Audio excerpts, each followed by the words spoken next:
কি আছে কি আছে কি আছে বলো? কি আছে বলো না।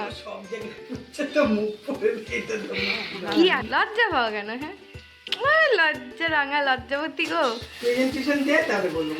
প্রেজেন্টেশন দেবো, ওটা আছেই তো, দেবোই তো। রান্না হচ্ছে, বলো না বলো না যে কি আছে। আরে কি আছে কি আছে কি হবে বলো। আজকে আজকে কত তারিখ আছে? 22 তারিখ। আজকে তোমাদের কি আছে বলো? হ্যাঁ আজকে রেজিস্ট্রি ম্যারেজ আছে।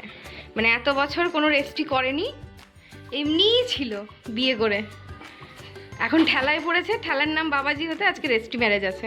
আজকে যে আপনার মা বাবার বিয়ে, রেজিস্ট্রি ম্যারেজ, আপনার কেমন লাগছে আপনি বলুন সেটা। কতটা ভালো? কতটা বোঝা একটু বল, প্রকাশ কর। তাহলে কি খাওয়াবি আমাকে?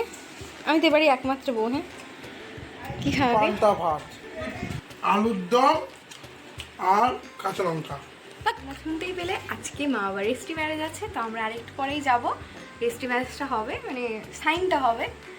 তো চলো দেখতে থাকো ব্লগটা। আমাদের ওখানে অফিসে যাওয়ার টাইম ছিল ওই 11টার সময়, কিন্তু আমরা তো বাঙালি বস, তো আমরা তো দেরি করে যাবই। কি অবস্থা, ওখানে গিয়ে দেখি আমরা সঠিক টাইমে পৌঁছে, কিন্তু যিনি কাজটা করাচ্ছেন, মানে যিনি সাইনটা করাবেন, তিনি তখন অবধি এসে পৌঁছান। প্রায় 10 থেকে 15 মিনিট দাঁড়ানোর পরে উনি আসলেন। এবারে মা বাবা ভেতরে গিয়ে সাইন করতে বসলো। আর মাকে ভিডিওতে দেখেছো মা কেমন লজ্জা পাচ্ছিল। এরপরে সাইন করা কমপ্লিট হয়ে গেছে, প্রায় তখন বাজে 12টা কি 12:30। আর অভি যেহেতু বাইক নিয়ে গেছিল, তাই আসার সময় আমি অভির সাথে চলে এসেছি বাইকে করে। বাড়ি চলে এসেছি আর নিয়ে এসেছি মিষ্টি।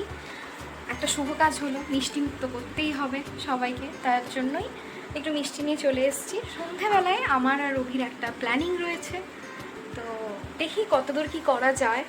তো চলো। যেই ভাবা সেই কাজ। সন্ধ্যের সময় মা বাবাকে না জানিয়ে চুপি চুপি আমি আর অভি দুজনে মিলে ছোট্ট করে একটা আয়োজন করি। বাবা মা যেহেতু কিছুই জানতো না, তাই তারা কিন্তু দেখে একদমই অবাক হয়ে গেছে। আর এখানে না বাবা প্রথমে রাজি হচ্ছিল না এগুলো কিছু করার জন্য, তো আমি আর অভি মিলে চেপে ধরেছি। তাই না করে যাবে কোথায় দুজনে। তোমাদেরকে একটা কথা বলি, বাবা মায়ের বিয়ে হয়েছে প্রায় 33 বছর মতো হলো, আর এতদিনে বাবা মায়ের অ্যানিভার্সারি কোনো বছরই পালন করা হয়। এত বছরের ওনাদের বিবাহিত জীবনে এটাই প্রথম যেখানে কেক কাটিং হচ্ছে, মালা বদল হচ্ছে, সিঁদুর পরাচ্ছে বাবা মাকে। তোমরা এইভাবেই খুব ভালো থেকো একসাথে, আর সুস্থ থেকো, আর আমাদের দুজনকে এভাবেই ভালোবেসে আগলে রেখো।